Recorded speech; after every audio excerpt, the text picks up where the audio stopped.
Геодез усны барилга байгууламжийн газар нь Улаанбаатар хотыг үер усны аюулаас хамгаалах, иргэдийг эрүүл, аюулгүй, цэвэр орчинд амьдрах нөхцөлийг бүрдүүлэхийн төлөө ажиллаж байна. Үер усны гамшигын эрсдлийг тооцохгүйгээр хот төлөвлөлт хийгдэж, гол горих, булагш шанд, хөрсний болон хур борооны усны урсцын чиглэл болох гуужаалга, сайр дээр газар олголт хийгдэж, барилга байгууламж хороолол барих нь байгалийн өөрийн зүй тогтлоор өрсөж буй усны голдролыг алдагдуулан үерийн аюулд өртөх нөхцөлийг бүрдүүлж байна.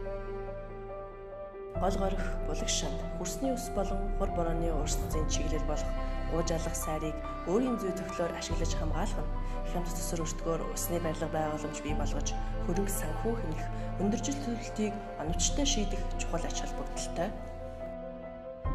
Эдгээр хүндэл бэрхшээлийг арилгахын тулд одоо байгаа гуужаалга сайрын геодез өндөржил төлөвлөлтийн судалгаа, зураглал, тооцоо хийх шаардлагыг бий болгож байна.